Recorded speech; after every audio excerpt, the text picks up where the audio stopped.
The sound came first, a metallic click that seemed to echo through the stone chamber like the closing of a casket lid. Cornelius Whitmore's hand froze on the neck of a Bordeaux bottle, his fingers still wrapped around the cool glass as his mind struggled to process what his ears had just registered. Behind him, his wife Beatrice turned from the inventory ledger she'd been reviewing, her silk dress rustling in the sudden stillness. The oil lamp on the wooden crate between them cast their shadows long and distorted against walls lined with bottles that gleamed like dark eyes in the flickering light. What was that? Margaret Whitmore's voice came from the back corner of the cellar, where she'd been examining the champagne collection, her tone carrying that particular sharpness she'd perfected over 23 years of getting exactly what she wanted. The question hung in the air unanswered because they all knew what it was. They simply couldn't believe it. Thomas Whitmore reached the door first, his boots scraping against the stone floor as he lunged toward the heavy oak barrier that separated the wine cellar from the rest of Ashford Manor. His hand closed around the iron handle and pulled. Nothing. He pulled again, harder, his shoulder now pressed against the wood, his face reddening with effort. The door didn't budge. Not even a whisper of movement. It was as solid and immovable as the stone walls that surrounded them on all sides. "It's locked," Thomas said, his voice carrying a note of confusion rather than alarm. Not yet an alarm. That would come later, creeping in like the November cold that was already seeping through the limestone blocks. "The door is locked from the outside." Cornelius set down Bordeaux with deliberate care, as if maintaining control over small actions could somehow extend to the larger situation spiraling beyond his grasp. He was a man who had commanded 300 acres of Georgia tobacco land for 30 years, who had managed crops and accounts and human property with the precision of a military general. A locked door was simply a problem to be solved. He approached Thomas with measured steps, straightened his waistcoat, and tried the handle himself. The iron was cold beneath his palm. The door remained closed. "Samuel," Cornelius called out, his voice carrying the assumption of authority that had never before been questioned within the walls of his own home. "Samuel, there's been some mistake. The door is locked behind you." "Samuel, do you hear me?" Silence answered him. Not the silence of an empty house, but something thicker, more present. The kind of silence that suggested someone was listening. "Perhaps he didn't hear you, Father," Margaret offered, moving closer to the pool of lamplight. Her face looked pale in the amber glow, younger than her years, almost childlike in its uncertainty. "The door is quite thick. Perhaps he's already gone back upstairs." But even as she spoke, they all heard it, the sound of footsteps directly above them. Not the hurried steps of someone rushing to correct an error, but slow, methodical footfalls that moved with deliberate purpose across the first-floor hallway. The steps moved from the cellar entrance toward the front of the house, each footfall distinct against the pine boards overhead. They could track Samuel Oakes's progress through the manor by sound alone, the way they might track a storm by counting seconds between lightning and thunder. "Samuel," Thomas shouted now, abandoning his father's measured approach. He pounded his fist against the oak, the impact producing a dull thud that seemed to be absorbed by the wood rather than carried through it. "Samuel, open this door immediately." "This isn't amusing." The footsteps paused. For a moment, the 5 people trapped in the wine cellar held their collective breath, hope flickering like the lamp flame that was their only source of light in the windowless chamber. Then the footsteps resumed, continuing their steady path toward the front of the house. They heard the distant sound of the main door opening, the faint creak of hinges that Cornelius had been meaning to have oiled. Then nothing. "He's left," Beatrice whispered, her hand rising to her throat where a pearl choker sat tight against her skin. "He's walked out of the house." "Don't be absurd," Cornelius snapped, though his voice had lost some of its commanding edge. "Samuel has served this family for 15 years. He wouldn't. This is simply some misunderstanding. Perhaps the lock mechanism jammed. These old doors can be temperamental." But even as he spoke, Cornelius Whitmore's mind was racing backward through the evening's events, searching for the moment when control had slipped from his hands. They had come down to the cellar after supper, all 5 of them, to take inventory of the wine collection before the upcoming Christmas season. It had been Samuel who suggested they do it this evening. Samuel who had held the lamp at the top of the stairs. Samuel who had closed the door behind them after they descended. He had said something. What had he said? Something about keeping the cold draft from affecting the wine temperature. It had made sense at the time. Everything Samuel said and did made sense. That was what made him such an excellent butler. Constance Fairmont, Beatrice's mother, had remained silent until now, seated on a small wooden stool that Thomas had provided for her aged knees. At 74, she had survived a husband, 2 of her own children, and more winters than she cared to count. She spoke now with the clarity that sometimes comes to the very old, seeing what younger eyes refuse to acknowledge. "He's not coming back," she said quietly. "That boy has locked us in here and he's walked away." "Mother, don't be dramatic," Beatrice chided, but her voice trembled. "There must be a reasonable explanation. Perhaps he's gone to fetch help. Perhaps the key broke in the lock and he's gone to find tools." Margaret laughed, a sharp, brittle sound that echoed off the stone walls. "Gone to fetch help? It's Saturday evening. Father dismissed all the house staff until Monday morning. You remember?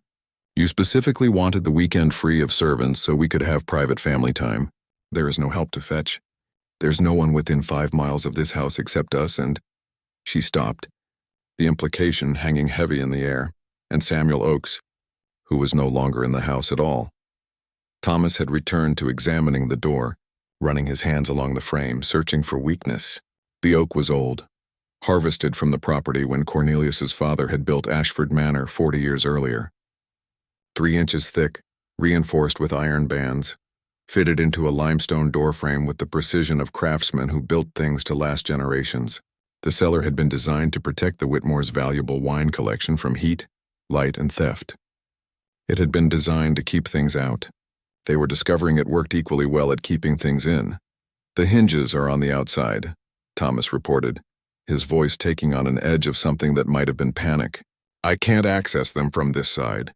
And the lock, it's a deadbolt mechanism. Without the key, there's no way to manipulate it from inside." "Then we break it down," Cornelius declared, seizing on action as an antidote to the growing dread. "We're not helpless. We break down the door. With what?" Thomas gestured at the wine cellar's contents. "Bottles of Chateau Margaux? Shall we batter it down with champagne?" But Cornelius had already moved to the wooden wine rack in the corner, the one that held the manor's oldest vintages. It was sturdy oak, 6 feet tall, heavy enough to do damage. With Thomas's help, he maneuvered it away from the wall, bottles clinking dangerously. Together, father and son lifted the rack, grunting with effort, veins standing out on their necks, and rammed it against the door. The impact produced a thunderous crash that seemed to shake the very foundations of the cellar. Dust drifted down from the ceiling. The door didn't even shudder. The wine rack, however, splintered along one side, and 3 bottles of port from 1843 shattered on the stone floor, spreading a dark red pool that looked disturbingly like blood in the lamplight. They tried again, and again. Each impact produced the same result: destruction of their makeshift battering ram, no effect whatsoever on the door. By the 4th attempt, the rack was useless, reduced to broken boards and twisted nails. Cornelius and Thomas stood panting in the center of the cellar, their fine evening clothes soaked with sweat despite the cold, surrounded by broken glass and spilled wine that filled the air with the sweet, cloying scent of fermentation. "Perhaps we should conserve our energy," Beatrice suggested, her practical nature asserting itself even as her hands shook. "Someone will come. The Hendersons are expecting us for church tomorrow. When we don't arrive, they'll send someone to check on us." "The Hendersons," Margaret said slowly, "are in Charleston visiting their daughter. You sent our regrets last week, Mother. Don't you remember?" Beatrice's face went pale. She did remember. She remembered quite clearly now. "The Reverend, then," Thomas offered. "Surely the Reverend will notice our absence and—" "The Reverend is conducting services in Augusta this week," Cornelius interrupted, his voice flat. "He mentioned it at last Sunday's service. The assistant minister is handling our parish." The family fell silent, each of them performing the same calculation, arriving at the same terrible sum. No house staff until Monday morning. No expected social engagements. No one would miss them or come looking. 48 hours at minimum before anyone would have cause to visit Ashford Manor. And when they did come, would they think to check the wine cellar? Would they even hear cries for help through 3 feet of limestone and earth? "This is Samuel's doing," Margaret said, her voice rising with each word. "That ungrateful wretch has done this deliberately. After everything we've done for him, provided for him, given him a position of trust in our household, this is how he repays us?" "Father, When we get out of here, you must have him hunted down and punished to the fullest extent of the law." Constance made a sound then, something between a laugh and a sob. "Punished? Child, look around you. We are the ones being punished." The oil lamp flickered, drawing all eyes. It had been burning for perhaps an hour now, maybe more. How long did oil lamps burn? Cornelius tried to remember. 6 hours, 8, and then what? Then they would be in absolute darkness in a stone chamber beneath the earth, with no light and no hope of rescue for 2 days at minimum. The cold was becoming more noticeable now, settling into their bones with the patient inevitability of a Georgia winter night. The wine cellar maintained a constant temperature ideal for preserving wine. Cool, dry, unwavering. Perfect for bottles, less perfect for human beings in evening clothes with no source of heat. Thomas had moved to the shelves, examining their resources with the methodical attention of someone doing inventory. "We have water," he reported, indicating a small barrel that Samuel had kept down here for cleaning. "And there's some preserved fruit in jars on that shelf. Some dried sausages. Crackers in that tin." "Samuel kept those down here for his own use," Beatrice said quietly. "When he came down to retrieve bottles for dinner, he would sometimes eat down here rather than go back upstairs." "How considerate of him to leave them for us," Margaret spat. But Cornelius was thinking, his merchant's mind calculating quantities and time. The food Thomas had found might sustain 5 people for a day, perhaps 2 if they were very careful. The water would last longer. But after that, they were surrounded by thousands of dollars worth of wine, liquid that would only hasten dehydration, that would cloud their judgment, that represented wealth they couldn't drink. "We should take turns sleeping," Beatrice said, her voice steady now, drawing on reserves of strength she'd cultivated through years of managing a plantation household. "We'll need to preserve the lamp oil, so we'll have periods of darkness. We should establish shifts, keep watch for any sounds above us, any indication of help." It was a reasonable plan. It was the kind of plan that acknowledged they might be here for a while, but that maintained the fiction of imminent rescue. They all grasped at it like drowning swimmers clutching driftwood. They heard it then, the sound that would haunt them through the coming darkness. Footsteps again, but not inside the house. These were outside on the gravel drive that curved away from Ashford Manor toward the main road.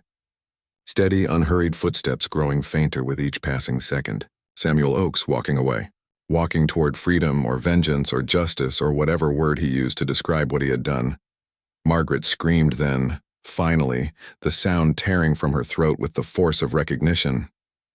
She threw herself at the door, pounding with both fists, shrieking for Samuel to come back, to let them out, offering him money, promising him freedom, swearing they would forget this ever happened. Her voice grew hoarse, raw, desperate. The door absorbed her pleas the way the stone walls absorbed the lamplight, swallowing them whole, offering nothing in return. Above them, Ashford Manor stood empty and silent. The servants' quarters were dark. The kitchen was clean and closed. The bedrooms waited with turned-down sheets that would remain empty through the coming night. In the wine cellar below, 5 people surrounded by luxury they could not use began to understand the true meaning of helplessness. Cornelius Whitmore, who had never in his adult life been denied anything he demanded, sank slowly to the cold stone floor. He tried to speak, to issue commands, to reassert the natural order of his world, but no words came. The lamp flickered again, its flame dancing like a mocking spirit. The smell of spilled wine grew stronger, mixing with the scent of fierce sweat and the musty odor of earth that pressed down on them from above. And in the darkness beyond the lamp's small circle of light, hundreds of bottles gleamed like watchful eyes, bearing witness to the beginning of a long and terrible night. Before we continue deeper into the Whitmore family's nightmare, I want to hear from you. What do you think drove Samuel Oakes to this desperate act? And more importantly, do you think the family deserves what's happening to them? Drop your thoughts in the comments below, and don't forget to subscribe because this story is only going to get darker from here. Trust me, you won't want to miss what happens when the lamp finally goes out. Now, let's descend further into the darkness and discover the careful planning that led to this moment of horror. Samuel Oakes had always been a patient man. In 15 years of service at Ashford Manor, no one had ever seen him rush, never witnessed him lose composure, never heard him raise his voice above the deferential murmur expected of a man in his position. Patience, he had learned, was the only currency available to those who possessed nothing else. Patience and observation, and Samuel Oakes had observed everything. In the wine cellar, as the first hour bled into the second, the Whitmore family began to reconstruct the man they thought they had known. Cornelius paced the small space, his mind churning through memories like a merchant reviewing ledgers, searching for the error in his calculations. When did Samuel change? When had loyalty curdled into betrayal? But the more Cornelius thought, the more he realized he had never truly known Samuel at all. He had known the role Samuel played, the function he performed, but the man himself had remained invisible as Cornelius had required him to be. He was always so quiet, Beatrice murmured, hugging herself against the cold that seemed to seep from the very stones. So efficient. I never had to tell him anything twice. He anticipated our needs before we even voiced them. Yes, Constance said from her stool, her old eyes reflecting the lamp flame. He watched us. All the time he was watching. Margaret shuddered, pulling her shawl tighter. That's a horrible thought, Mother Constance. You make it sound sinister, wasn't it? The old woman's voice carried no accusation, only observation. A man who must serve people he has no reason to love, studying their habits, their patterns, their vulnerabilities. What else would you call that but the preparation for something? Thomas laughed bitterly from his position near the door, where he'd been running his hands along the frame again and again, as if the act of repetition might somehow change the outcome. Preparation for what? For locking us in our own wine cellar? What does he gain from this? He's a runaway slave now. They'll hunt him down like an animal. He'll hang for this. But even as he spoke, Thomas felt the inadequacy of his own argument. Samuel Oakes was intelligent, more intelligent than Thomas had ever wanted to acknowledge. If he had done this, he had done it knowing the consequences, which meant he had planned for them. Cornelius stopped pacing, a memory surfacing like something dead rising from deep water. 9 months ago, he said slowly. 9 months ago, Samuel asked if he might have Sunday afternoons free to attend church services in Savannah. He's always been religious, Beatrice said. I saw no harm in it. Neither did I. Cornelius's voice had gone quiet. But Savannah is 8 miles from here, a 16-mile round trip every Sunday for 9 months. What if he wasn't going to church at all? What if he was going to meet with abolitionists? Learning to read and write, perhaps. Acquiring papers. False documentation declaring him a free man. The implications spread through the cellar like the cold. Samuel Oakes had not acted on impulse. This was not rage erupting in a moment of passion. This was calculated, methodical, planned across months of patient deception. Every Sunday afternoon, walking to Savannah and back, building an escape route piece by piece while serving them dinner with steady hands and an expressionless face. But why? Margaret's voice broke. Why would he do this to us? We treated him well. We never beat him like some masters do. He had good food, clean quarters, respect within the household. The silence that followed her question pressed down on them like the weight of the earth above. It was Constance who finally broke it, her voice carrying the weariness of someone who had lived long enough to witness the same sins repeated across generations. Do you truly not know, child? She asked. Or are you simply unwilling to remember? Margaret's face flushed in the lamplight. I don't know what you mean. Ruth, Constance said simply. The name fell into the cellar like a stone into still water, sending ripples of memory through each of them. Ruth Oakes, Samuel's wife, a seamstress of exceptional skill who had created Beatrice's finest gowns, whose fingers could produce needlework so delicate it looked like frost on window glass. Ruth, who had been 7 months pregnant when Cornelius sold her to the Pemberton plantation in Alabama 3 years ago. That was business, Cornelius said, but his voice had lost its conviction. She was becoming difficult, making demands, talking about buying her freedom, filling the other servants' heads with dangerous ideas. She was with child, Beatrice whispered. Samuel's child. All the more reason to remove her, Cornelius snapped, some of his old authority returning. I couldn't have pregnant slaves disrupting the household. The complications, the lost work time, the additional mouths to feed. I got a fair price from Pemberton, and that was the end of it. But it hadn't been the end of it, had it? Samuel Oakes had stood in the hallway outside Cornelius's study that day 3 years ago, had listened to his wife being sold away like furniture, had watched through the window as she was loaded onto a wagon bound for Alabama. Her hands chained, her face streaked with tears, Her swollen belly pressed against the wagon's wooden side. And then Samuel had gone downstairs and served dinner with the same quiet efficiency he always displayed, his face revealing nothing, his hand steady as he poured wine. Thomas shifted uncomfortably, his own memory stirring. "There was that boy," he said quietly. "Samuel's brother. What was his name?" "Joseph," Beatrice supplied. "His name was Joseph Oakes." "He was insolent," Thomas said, but there was something defensive in his tone now, as if he were arguing with himself. He looked at me directly, didn't lower his eyes when I was speaking. I had to establish authority. "Father, you agreed it was necessary." Cornelius didn't respond immediately. He remembered Joseph Oakes, younger than Samuel by 5 years, with the same quiet intelligence but less skill at concealing it. Joseph had been working in the tobacco fields, had straightened his back when Thomas approached, had met his gaze steadily instead of dropping his eyes to the ground.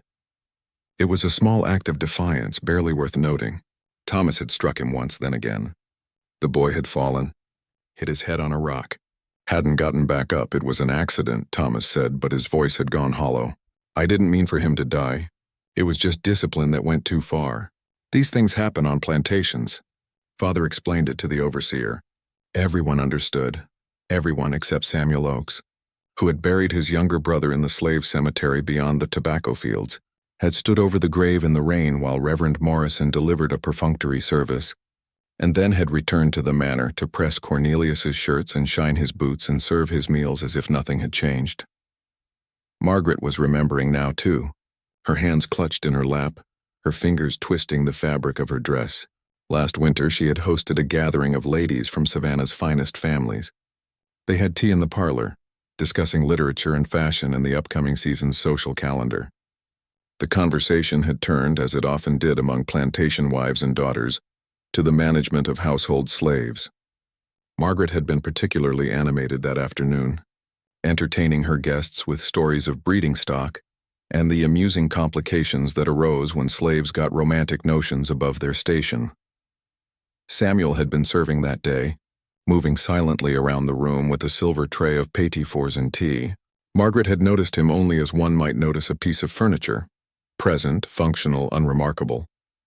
She hadn't seen his hands tighten almost imperceptibly on the tray when she laughed about separating. Bonded pairs to prevent attachment. Complications hadn't registered the way his jaw had clenched when she suggested that slaves who became too educated were positively dangerous to household harmony. But Samuel had been there, listening, watching, adding each casual cruelty to an accounting book that existed only in his mind, tallying debts that would eventually come due. "He hated us," Margaret whispered now, the realization dawning with the slow horror of sunrise revealing a battlefield's carnage. "All these years serving us and he hated us. Can you blame him?" Constance asked, her voice surprisingly gentle. "You took his wife. You killed his brother. You mocked his very humanity while he stood 3 feet away holding your tea, and you never once looked at him closely enough to see what you were creating." Beatrice had begun to cry silently, tears tracking down her powdered cheeks. "I thought he was content. He never complained. Never showed anger. I thought he accepted his place in our household." "He did accept it," Cornelius said bitterly. "He accepted it and he used it. He used our trust against us." The wine cellar inspection, that was his suggestion. 3 weeks ago at dinner, he mentioned that the inventory should be done before the Christmas season. Said it would be more efficient if the entire family participated, so we could make decisions about which vintages to serve at holiday gatherings. I thought it was excellent planning. It had been excellent planning. Samuel had known that Cornelius prided himself on his wine collection, that he would want to personally oversee the inventory. He had known that Beatrice would insist on joining to record the selections in her social calendar. He had known that Margaret and Thomas, both home from their social obligations that particular weekend, would be curious enough to participate. And he had known that Constance, who rarely left Beatrice's side since her husband's death, would follow them down those stone steps. 5 birds with one trap. One perfectly designed trap. The oil lamp flickered again, and they all looked at it with new dread. How much longer would it burn? An hour? 2? Samuel would have known that too, would have calculated the duration of their light, understanding that physical darkness would arrive long before the psychological darkness he intended them to experience. The weekend dismissal of the staff, Thomas said suddenly. That was his suggestion too, wasn't it, Mother? Beatrice nodded slowly. He mentioned last month that the servants had been working especially hard through the harvest season. Suggested we might give them a weekend's furlough before the Christmas rush began. I thought it was thoughtful of him. Considerate. Consider, Margaret repeated and laughed, a sound like breaking glass. He cleared the house of witnesses. Made sure no one would be here to hear us or to notice his absence. How long has he been planning this? Months? Years? Since Ruth was sold, Constance said with certainty. That's when it started? 3 years ago. When you ripped his wife away from him and sent her to Alabama carrying his child. That's when Samuel Oakes began building this cage for you. 3 years. The number hung in the air like smoke. 3 years of perfect service while revenge gestated in Samuel's heart like the child that had been taken from him. 3 years of watching and waiting and planning. Each day another brick in the wall he was building around the Whitmore family. And they had noticed nothing, had suspected nothing, because they had never truly seen him at all. Cornelius thought of the books in his study, the ones he kept locked in a cabinet because certain knowledge was dangerous in the wrong hands. 2 months ago, he had found that cabinet unlocked and had assumed he'd forgotten to secure it. But what if he hadn't forgotten? What if Samuel had picked the lock, had read about property law and inheritance rights and the legal precedents for manumission? What if Samuel had educated himself in the very room where Cornelius had signed the papers selling Ruth to Pemberton? Thomas remembered finding Samuel in the barn last spring, standing in the spot where Joseph had died. Samuel had been completely still, staring at nothing, his face expressionless.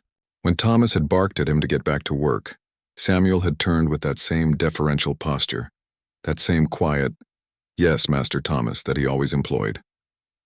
But for just a moment, so briefly Thomas had dismissed it as imagination, there had been something in Samuel's eyes that looked like measurement, as if he were sizing Thomas up for a coffin. "We never saw him," Beatrice said, her voice breaking. "In 15 years we never once saw him as a person. He was just there, part of the house, like the furniture or the paintings. We never wondered what he thought, what he felt, what he dreamed about when he was alone. Why should we have?" Cornelius demanded, but there was desperation in his voice now. He was property. Property doesn't need to be understood. It needs to be managed. "And he managed you instead," Constance said. "He managed you all right into the cellar." The lamp flame danced, throwing their shadows against the walls in twisted, elongated forms. Outside, beyond the thick stone and earth, beyond the silent manor house, Samuel Oakes was walking through the November night. He had left them water, not much, but enough to extend their suffering. He had left them minimal food, enough to prevent quick death, but not enough to sustain life for long. And he had left them surrounded by bottles of wine worth small fortunes, liquid wealth that would only hasten their demise if they tried to drink it. It was, Margaret realized with growing horror, a perfect reversal. The Whitmore family had spent generations accumulating wealth they would not share, building comfort they denied to those who created it. Now they sat in the very symbol of their excess, a cellar full of luxuries, and none of it could save them. They were starving in the midst of plenty, just as the slaves who worked their fields had starved while growing food they weren't allowed to eat. He thought of everything, Thomas whispered. Every detail. The timing, the location, the food supply, the light, the isolation. This isn't revenge. It's artistry. "It's murder," Cornelius corrected, but his voice lacked force. "When we get out of here, when someone finds us—" "If someone finds us," Margaret interrupted. "Father, face it. He's thought of that too. We could be here for days.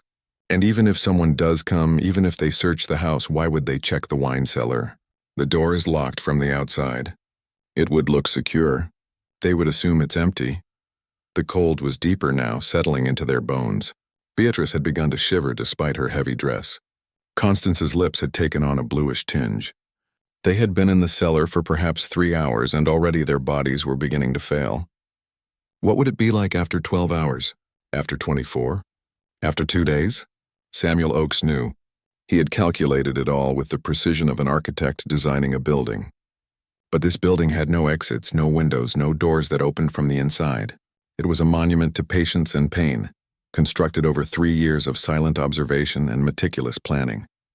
And now the Whitmore family was sealed inside it, surrounded by the very symbols of the wealth they had built on the backs of people they never bothered to see as human. The lamp flickered again, weaker this time. In an hour, perhaps less, it would go out, and then the darkness would teach them what Samuel Oakes had learned over 15 years of servitude. That true helplessness comes not from lacking resources, but from having no one who considers you worthy of rescue. Above them, Ashford Manor stood empty. The beds were made, the silver was polished, the floors were swept. Everything was perfect, exactly as Samuel Oakes had left it. And on the road to Savannah, a man walked steadily northward, carrying nothing but a small bag and the weight of 3 years' worth of calculated revenge. In the wine cellar, Cornelius Whitmore finally understood what he had created.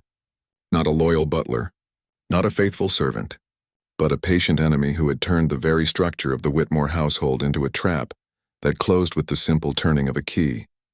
The lamp guttered. The darkness edged closer, and 5 people sat in stone-cold silence, beginning to comprehend the careful architecture of their own destruction. We're only beginning to understand the depths of Samuel Oakes's plan, and trust me, what comes next will chill you to your core. Before we continue, hit that subscribe button if you haven't already. You're going to want to follow this story to its haunting conclusion. And drop a comment telling me, do you think Samuel's revenge is justified, or has he become as monstrous as those who enslaved him? I'm genuinely curious what you think. Now let's see what happens when hope begins to die.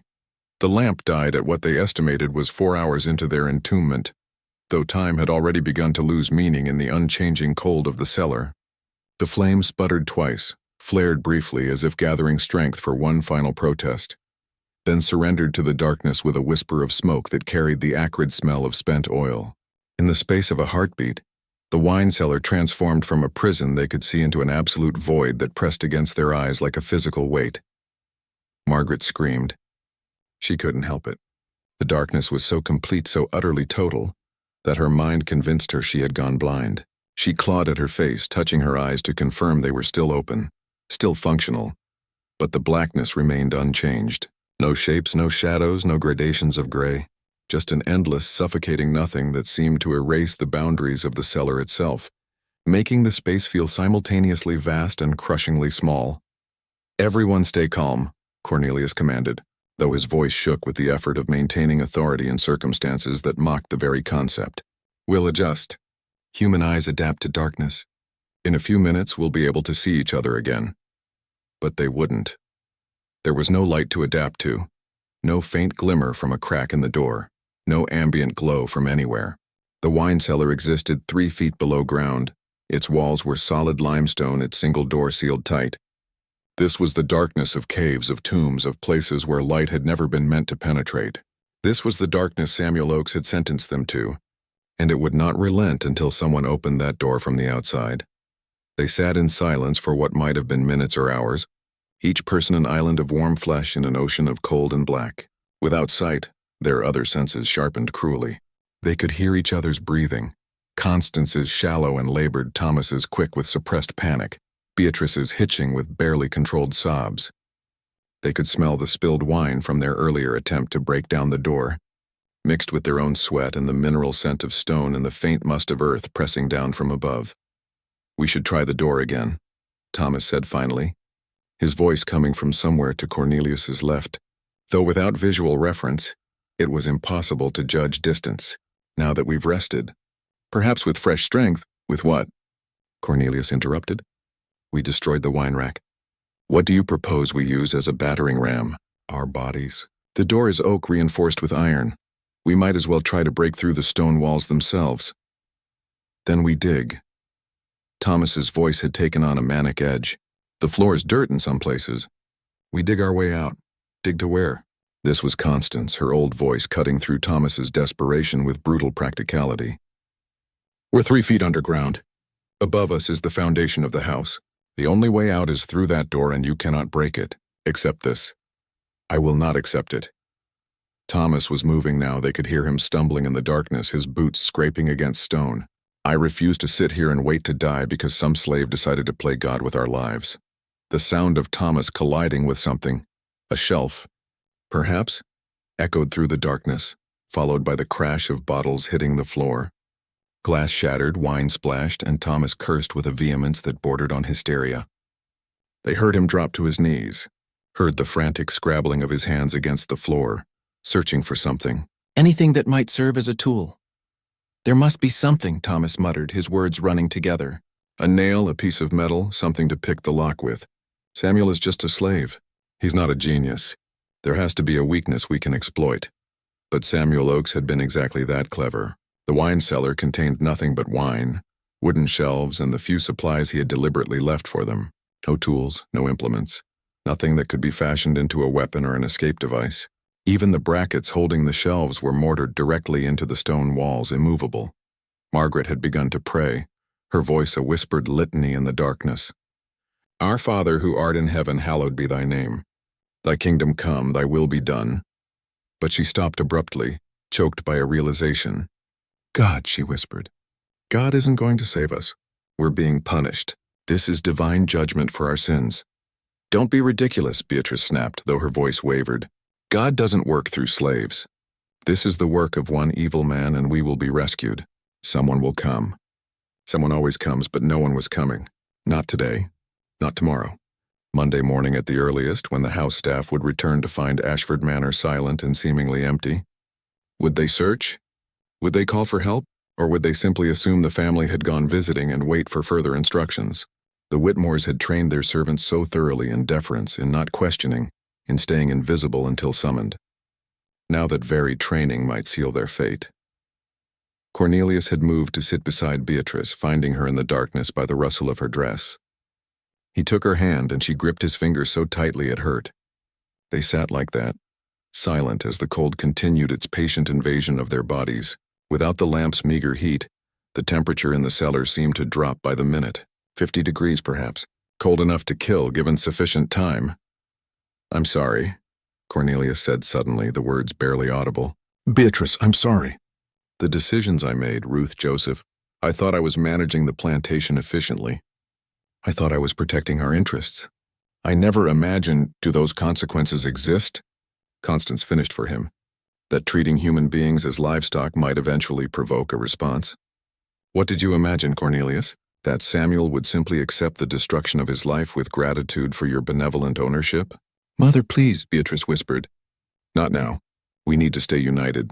United in what? In denial? The old woman's voice had strengthened, as if the darkness had given her a terrible clarity. We are here because of choices we made, actions we took, cruelties we inflicted casually without thought because we could. Samuel Oakes didn't create this prison. We built it ourselves, brick by brick, with every casual dismissal of his humanity. Thomas had given up his frantic searching and now sat slumped against the door, his breathing ragged. Even if that's true, even if we deserve this, what good does it do, Samuel? He's running now. He'll be caught. They always catch them, and when they do, he'll hang, and all of this will have been for nothing. Will it? Constance asked. Perhaps Samuel doesn't care about escape. Perhaps this was never about his freedom. Perhaps it was always about our imprisonment. About making us feel what he felt when you sold Ruth away, when you killed Joseph, when you treated him as invisible for 15 years. Perhaps the point was always the suffering itself. The words hung in the darkness like smoke, and they all understood the truth of it. Samuel Oakes had not locked them in the wine cellar as a means to an end. This was the end. Their suffering was the entire purpose. Whether he escaped or was caught, whether he lived or died, the Whitmore family would be here in this darkness, experiencing the slow dissolution of everything they had taken for granted. Light, warmth, food, hope, dignity, the assumption of rescue. Margaret began to laugh then, a sound more frightening than her earlier scream. We're surrounded by fortune, she said between gasps. Thousands of dollars in wine. Bordeaux, Champagne, Port. All these bottles that Father collected so carefully, that he showed off to guests, that represented our wealth and sophistication. And none of it can save us. We'll die of thirst surrounded by liquid. We could drink it, Thomas suggested desperately. Wine has calories. It could sustain us. It would kill us faster, Cornelius said flatly. Alcohol dehydrates. On empty stomachs it would make us sick, confused. We'd waste whatever water we have left fighting the effects. They fell silent again, each contemplating the cruel irony of their situation. Everything that had defined them, Their wealth, their status, their possessions had become meaningless or actively harmful. The fine clothes they wore couldn't warm them. The wine they had collected couldn't nourish them. The authority they had wielded couldn't command rescue. Strip away the trappings of civilization, and they were just 5 frightened animals trapped in a stone box, waiting for death. Constance spoke once more, her voice growing weaker. "I'm 74 years old. I've lived through more than I care to remember. But I never imagined dying like this in the dark, in the cold, paying for sins that weren't even entirely my own. Though perhaps they were. I raised Beatrice. I taught her that some people were property. I created the soil in which this family's cruelty could grow." "Don't talk like that, Mother," Beatrice pleaded. "Save your strength. Someone will come." But Constance was beyond platitudes. "If they do come, tell them this was justice. Not murder. Justice. Tell them that Samuel Oakes was a better Christian than any of us because he understood the wages of sin." The darkness pressed closer. The cold deepened, and 5 people sat in the tomb they had unwittingly built for themselves, beginning to understand that some prisons have no locks to pick, no walls to climb, no guards to bribe. Some prisons are constructed from consequences, mortared with cruelty, sealed with the simple turning of a key in the hands of someone who had been invisible for too long. Above them, night had fallen over Ashford Manor. The house stood dark and empty. And somewhere on the road north, Samuel Oakes walked steadily onward, carrying nothing but memory and the terrible satisfaction of a debt finally paid. Time became an enemy they couldn't see or fight. In the absolute darkness, there was no way to measure its passage. No sun rising or setting, no clock chiming the hours, no shift in light to mark the boundary between day and night. They tried to count seconds, to estimate hours, but exhaustion and cold made their minds slip and wander. What felt like an hour might have been 20 minutes or 3 hours. The darkness dissolved all certainty, leaving only the slow, inexorable progression of their bodies' deterioration. Thomas thought it might be the second day, though he couldn't be sure. His mouth had gone dry hours ago, or was it days ago? And the thirst had transformed from discomfort to obsession. They had found the water barrel Samuel had left, had rationed it carefully at first, each person allowed a few mouthfuls every few hours. But how do you ration water when you can't see how much remains? When you can't trust your own sense of time? Thomas had caught himself cheating twice now, taking extra drinks in the darkness when he thought the others were sleeping, justifying it with the logic that he was larger, needed more, would be the one strong enough to break them out if only he maintained his strength. The food was gone. They had consumed the preserved fruits, the dried sausages, and the crackers within the first day. 5 people with minimal rations ate too quickly because they wouldn't believe, that rescue would take more than a few hours.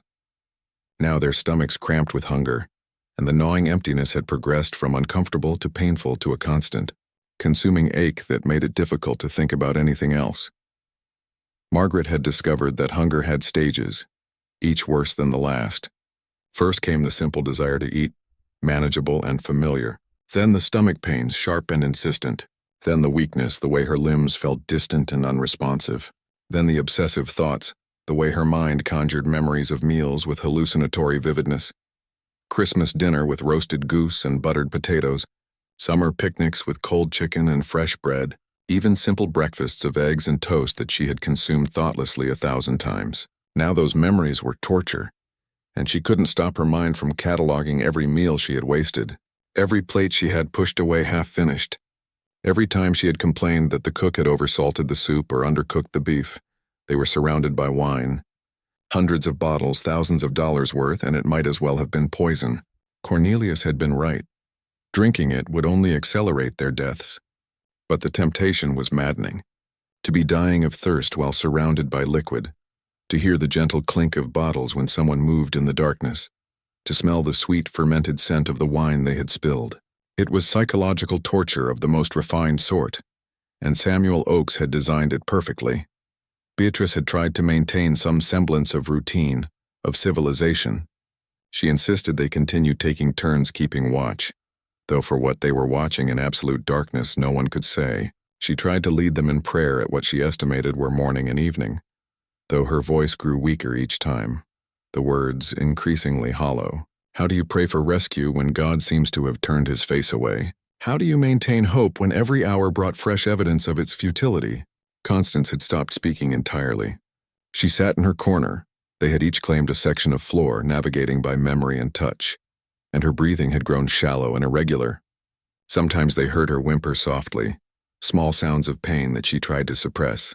The cold affected her most severely. At 74, her body had no reserves left to fight it. Beatrice crawled to her mother periodically in the darkness, feeling for her hand, her face checking that she still lived. Each time Constance felt colder, more distant, as if she were already retreating from the world. "We should drink the wine," Thomas said suddenly, his voice cracked and strange in the darkness. "Just a little. Just enough to dull the hunger, to make us sleep." "What difference does it make now? We're dying anyway." "No." Cornelius's voice came from somewhere across the cellar, firm despite its weakness. "We maintain discipline. We maintain hope. Someone will come." "No one is coming." Thomas's shout echoed off the stone walls, returning to them like mockery. "It's been 2 days, maybe 3. If someone were going to find us, they would have already." The staff returned Monday morning and found the house empty. "They probably think we've gone visiting. They're waiting for us to return, not searching for us." The logic was irrefutable, and they all knew it. The house staff had been trained to be invisible, to wait for instructions, to never presume. They would not search the locked wine cellar.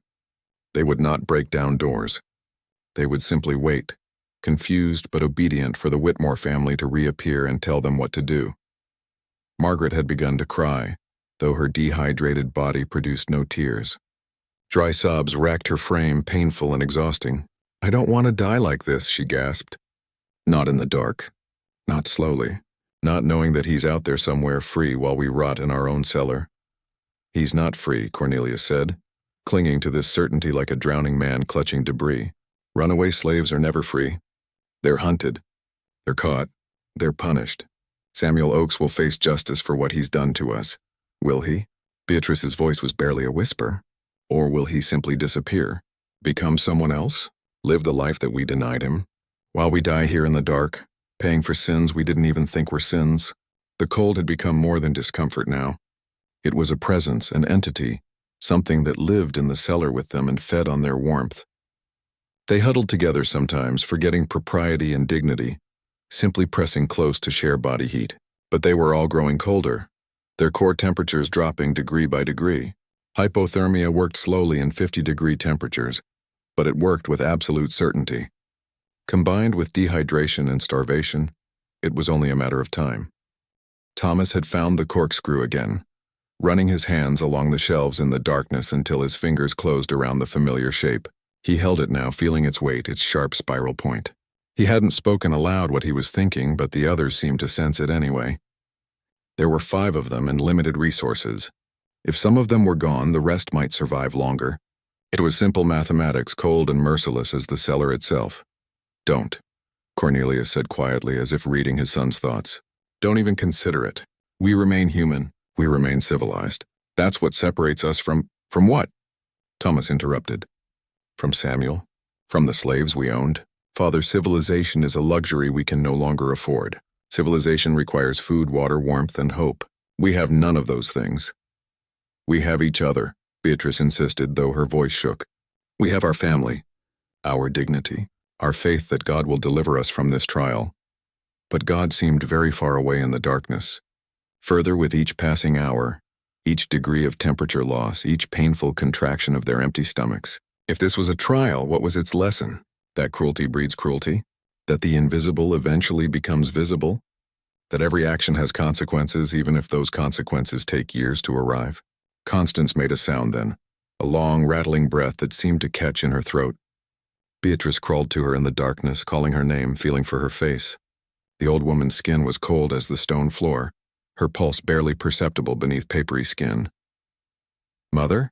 Mother, stay with us. Please stay with us." But Constance Fairmont had already departed, her body finally surrendering to cold and age and the weight of witnessing her family's destruction. She died quietly, without drama, simply ceasing to breathe in the darkness. They only realized she was gone when Beatrice's pleas received no response, when the chest beneath her hands no longer rose and fell. Beatrice's scream was primal, a sound of loss and horror that filled the cellar and seemed to soak into the stone itself. She clutched her mother's body, rocking back and forth, keening in the darkness. The others crawled toward the sound, finding each other by touch, forming a cluster around the dead woman who had been the first to pay the price for their collective sins. 4, Margaret whispered. Now there are 4. And in the darkness, they understood what Samuel Oakes had always known, that numbers could be weapons, that mathematics could murder, that the simple subtraction of resources from people would always end in death. He had calculated it all, measured it precisely, and left them exactly enough to prolong their suffering, but never enough to sustain their lives. Above them, Ashford Manor stood in its 3rd night of silence. And on the floor of the wine cellar, 4 people huddled around a corpse, beginning to understand that civilization was just a story people told themselves, a fiction that dissolved the moment the lights went out. They kept Constance's body with them for what might have been hours or days. Time had become meaningless, a cruel abstraction that no longer governed their reality. In the absolute darkness, death looked no different from sleep, felt no different from the cold lethargy that was slowly claiming them all. Beatrice refused to move away from her mother's corpse, clutching the stiffening hand as if her grip alone could pull the old woman back from whatever darkness lay beyond this one. "We need to move her," Thomas said finally, his voice a dry rasp that barely carried across the cellar. "The body it will begin to decay." "We can't, don't you dare!" Beatrice hissed, her voice raw from crying without tears. "Don't you dare speak of her like she's refused to be disposed of. She's my mother. She stays here. She stays with us," but Thomas was right, and they all knew it. Even in the cold, a body would begin its inevitable decomposition. The smell would come first, then worse things. They were trapped in a confined space with limited air circulation, and a decomposing corpse would make their remaining time even more unbearable. Yet the thought of dragging Constance across the stone floor, of relegating her to some corner like discarded furniture, felt like a final surrender of their humanity. Margaret solved the problem by simply moving herself, crawling away from the group to claim a section of floor as far from Constance's body as the cellar allowed. In the darkness, she curled into herself, arms wrapped around her knees, and began to rock slowly back and forth. She was talking to herself now, a constant whispered stream of consciousness that the others could hear but not quite understand. Prayers, perhaps, or memories, or simply the sound of a mind coming undone like thread pulled from a seam. The thirst had become unbearable. Cornelius had found the water barrel again, tipping it to assess how much remained. Almost nothing, perhaps a few mouthfuls at the bottom, thick with sediment. They had consumed it too quickly in those first hours, not truly believing they would need to ration it for days. Now they faced a choice that wasn't really a choice at all. Divide the remaining water among 4 people, giving each barely enough to wet their tongues, or acknowledge that some of them would die regardless and concentrate resources on those most likely to survive. "The wine," Thomas said again, and this time there was less question in his voice. "We drink the wine or we die of dehydration.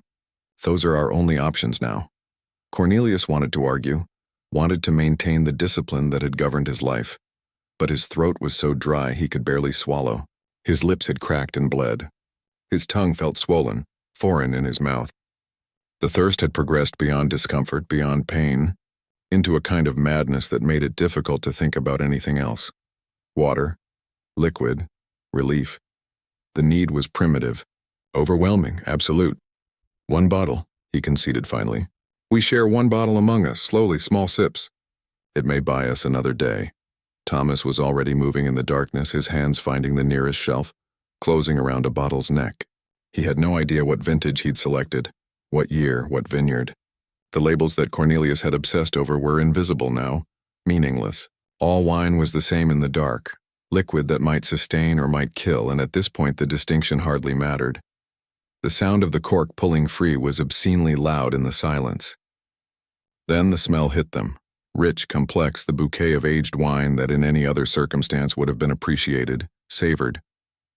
Now it smelled like desperation.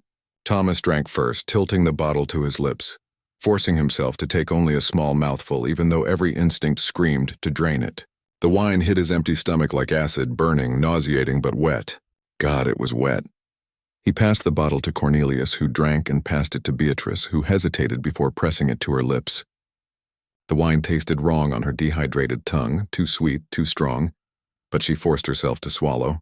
When she tried to pass it to Margaret, her daughter didn't respond. Beatrice had to crawl across the floor, following the sound of Margaret's rocking, pressing the bottle into her hands. "Drink," Beatrice whispered. "Please, darling, drink." Margaret took the bottle but didn't drink immediately. She held it in the darkness, and when she finally spoke, her voice had taken on a strange, distant quality. "Do you remember that dinner party? Last January?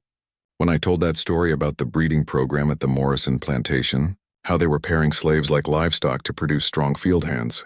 Margaret drank the wine. Samuel was there. He was serving the roast. I saw him pause when I said it just for a moment with the serving fork in his hand. But then he continued as if nothing had happened. As if I hadn't just described human beings as animals to be bred. "Do you think he hated me then? Or did he already hate me and that was just one more entry in his ledger?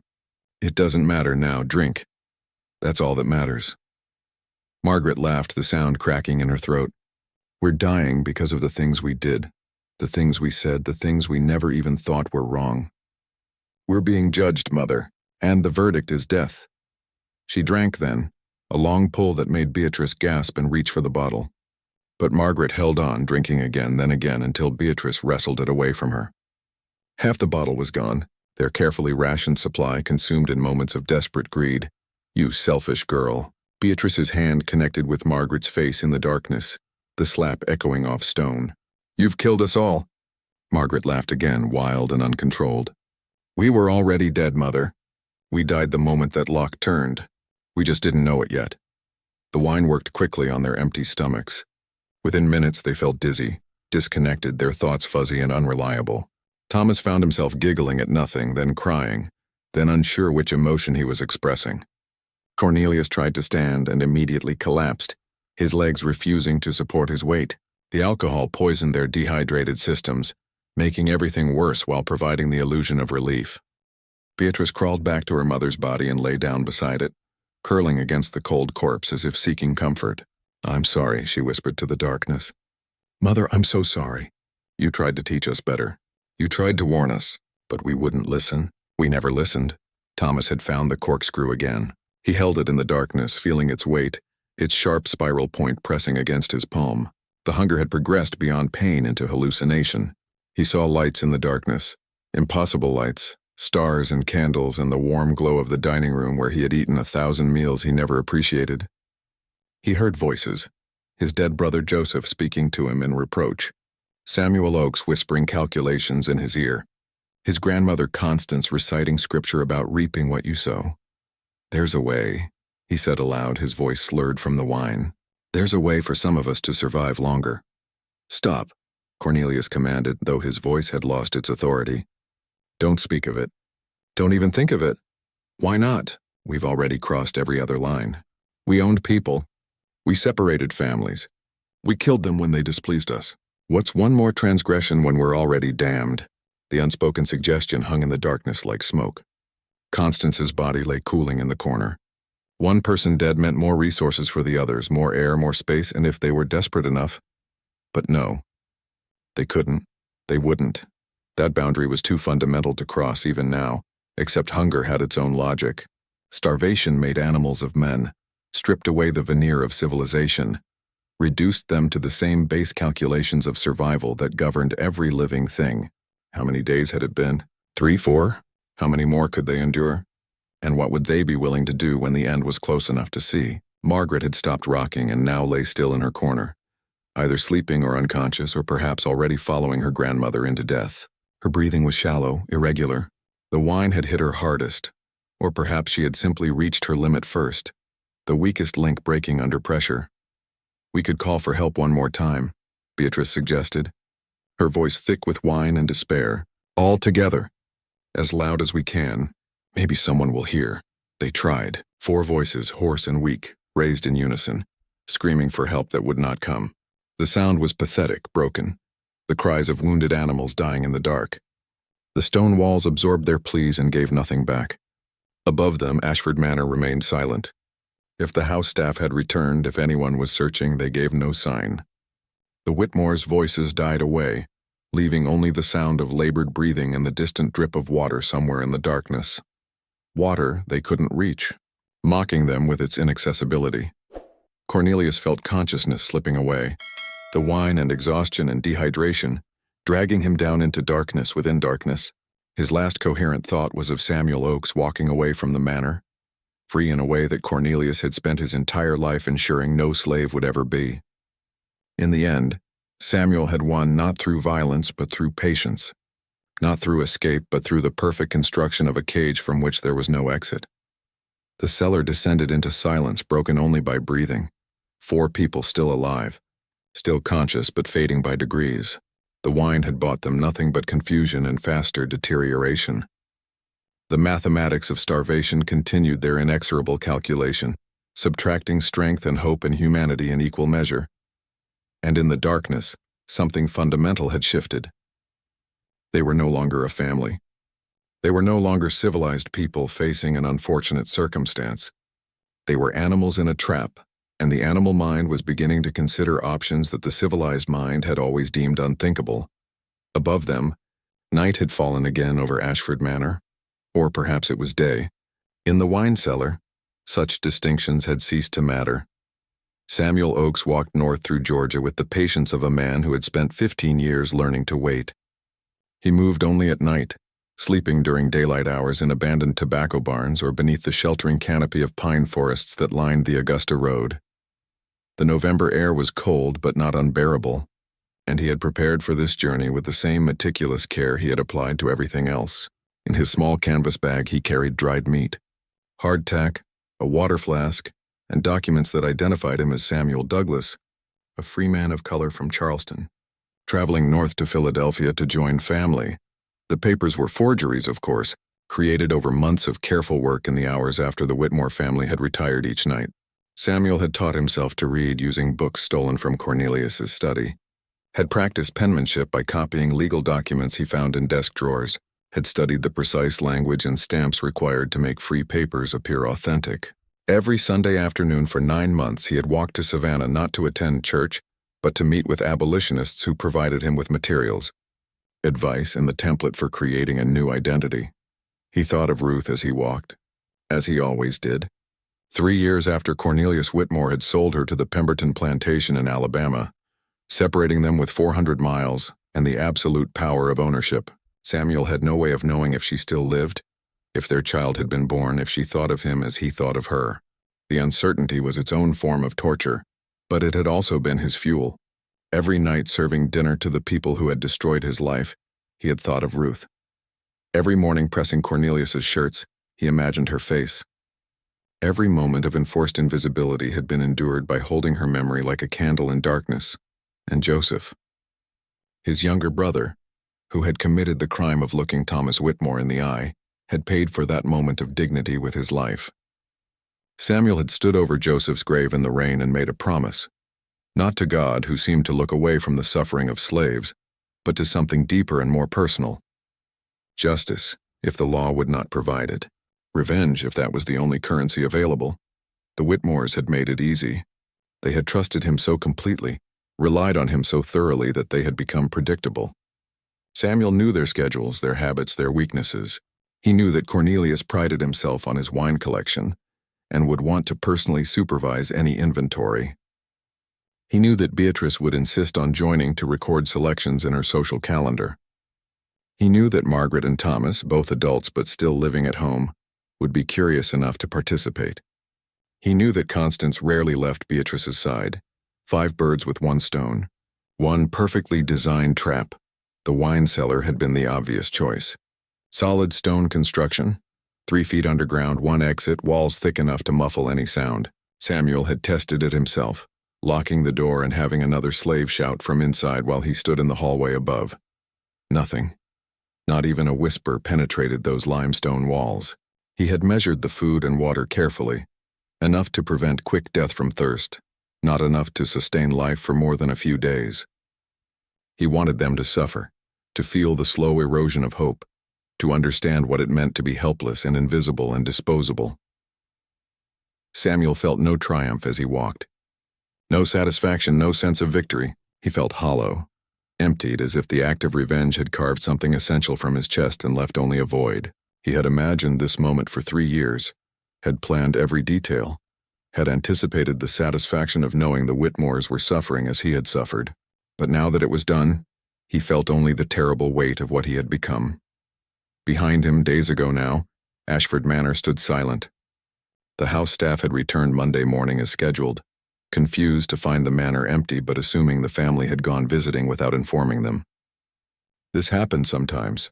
The Whitmores' plans changed and slaves were not always notified.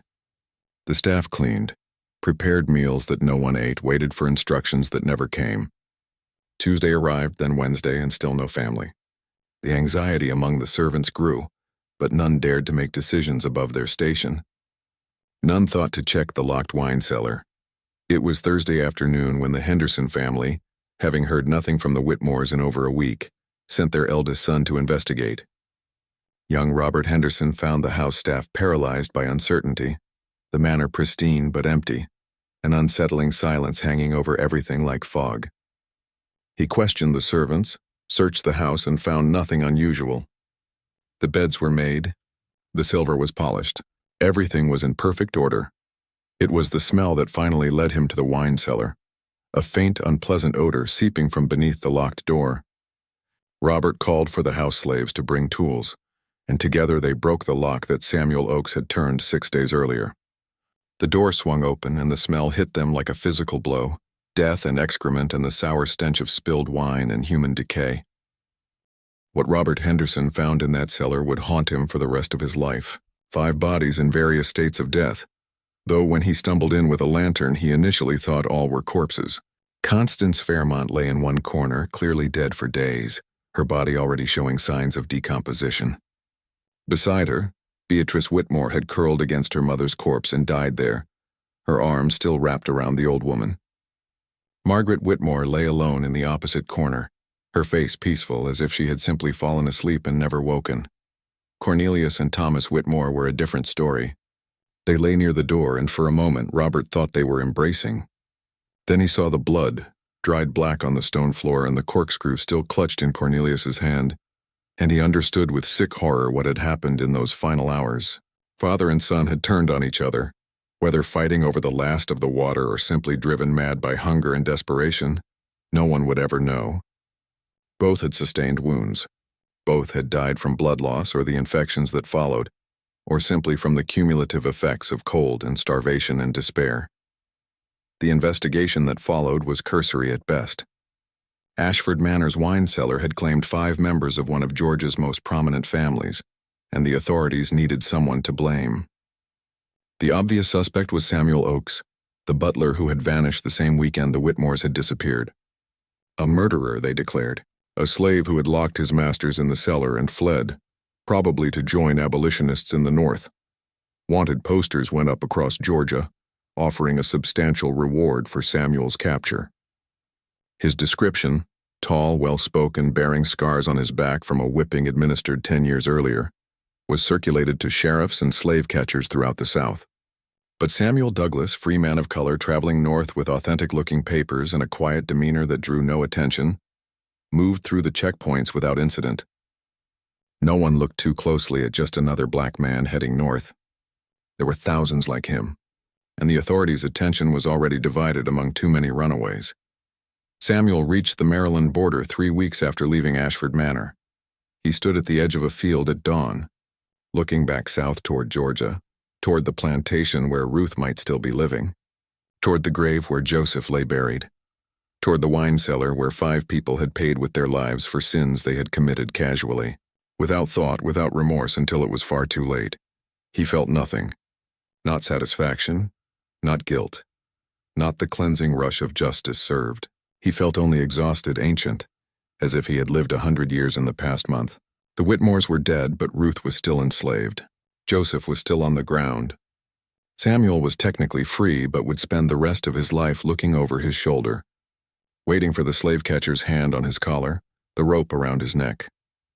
In his pocket, he carried a letter he had written but would never send, addressed to no one and everyone. It read simply, "They died in the darkness because they had made themselves blind. They died of thirst surrounded by wine because they had never learned to distinguish between wealth and sustenance. They died alone because they had treated human beings as property. For so long they had forgotten how to recognize their own humanity. I gave them exactly what they gave my wife, my brother, and me, the experience of being powerless, invisible, and expendable. If that is murder, then let God judge us both. Samuel Oakes crossed into Pennsylvania 2 weeks later, disappearing into the free black community of Philadelphia, where questions were rarely asked and past lives were allowed to remain buried. He found work as a porter, then later as a foreman in a textile mill.